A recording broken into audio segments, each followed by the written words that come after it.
Assalamualaikum warahmatullahi wabarakatuh.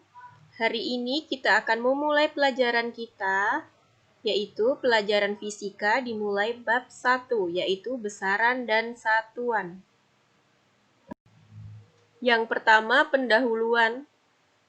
Ilmu pengetahuan mempelajari benda-benda di dalamnya adalah gejala-gejala atau kejadian-kejadian alam serta interaksi dari benda-benda di alam. Yang kedua, fisika merupakan ilmu pengetahuan dasar yang mempelajari sifat-sifat dan interaksi antar materi dan radiasi. Yang ketiga, fisika merupakan ilmu pengetahuan yang didasarkan pada pengamatan eksperimental dan pengukuran kuantitatif atau metode ilmiah.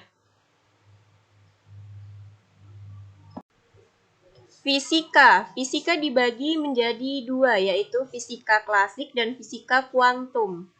Ya, sebelum tahun 1920 dan setelah tahun 1920. Fisika klasik, ada posisi dan momentum partikel dapat ditetapkan secara tepat. Yang kedua, ruang dan waktu merupakan dua hal yang terpisah. Itu disebut dengan hukum Newton.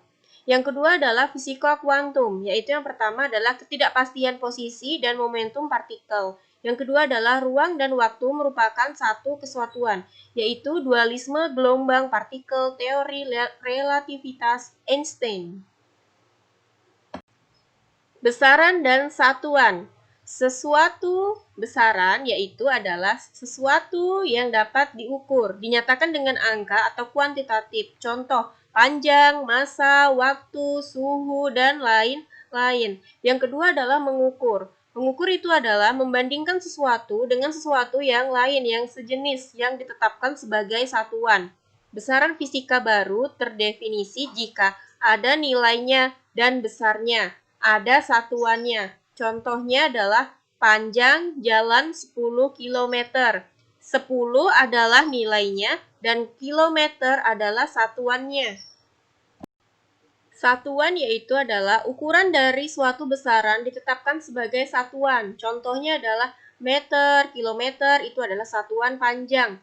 Detik, menit, jam itu adalah satuan waktu. Gram, kilogram itu adalah satuan massa dan lain-lain. Sistem satuan ada dua macam. Yang pertama adalah sistem matriks atau MKS, artinya adalah meter, kilogram, dan sekon.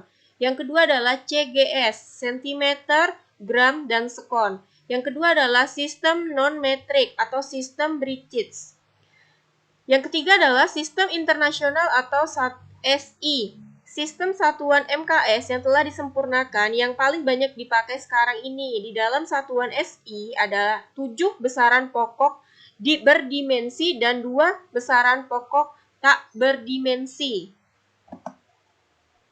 7 besaran pokok dalam sistem internasional atau SI itu yang pertama ada panjang, massa, waktu, arus listrik, suhu, intensitas cahaya, dan 7 jumlah zat.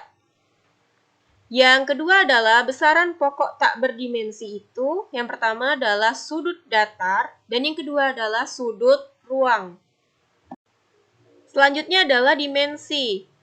Dimensi adalah cara besaran itu tersusun oleh besaran pokok. Yang pertama adalah guna dimensinya yang pertama untuk menurunkan satuan dari suatu besaran. Yang kedua untuk meneliti kebenaran suatu rumus atau persamaan. Metode penjabaran dimensi yang pertama dimensi ruas kanan sama dengan dimensi ruas kiri. Yang kedua setiap suku berdimensi sama. Besaran turunan adalah besaran yang diturunkan dari besaran pokok. Selanjutnya kita akan masuk ke contoh. Yang pertama adalah tidak menggunakan nama khusus. Yang pertama kecepatan, satuannya meter atau detik. Yang kedua luas, satuannya meter persegi. Yang B mempunyai nama khusus. Yang pertama misalnya adalah gaya, satuannya Newton, lambangnya N besar. Yang kedua energi, satuannya Joule, lambangnya J besar. Yang ketiga daya, satuannya Watt, lambangnya W besar. Dan yang keempat adalah frekuensi, satuannya adalah Hertz, lambangnya Hz. Selanjutnya adalah besaran, turunan, dan dimensi. Yang pertama ada luas, Yang kedua volume, yang ketiga massa jenis, yang keempat kecepatan, yang kelima percepatan, yang keenam gaya, yang ketujuh usaha dan energi, dan yang terakhir adalah impuls dan momentum.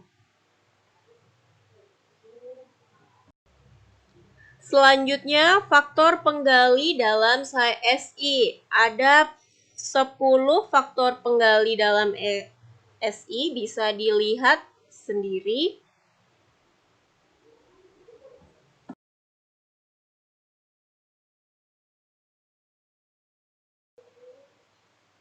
Silahkan dikerjakan contoh soalnya. Ini yang pertama, tentukan dimensi dan satuannya dalam SI untuk besaran turunan berikut. Yang pertama gaya, yang kedua berat jenis, yang ketiga tekanan, yang keempat usaha, dan yang kelima adalah daya. Silahkan dipelajari dan dipahami masing-masing. Lanjut soal yang kedua, buktikan besaran-besaran berikut adalah identik. Yang pertama energi potensial dan energi kinetik, yang kedua usaha energi dan kalor. Terima kasih sudah menonton video pembelajaran yang telah saya buat. Kurang lebihnya saya mohon maaf. Saya akhiri. Wassalamualaikum warahmatullahi wabarakatuh.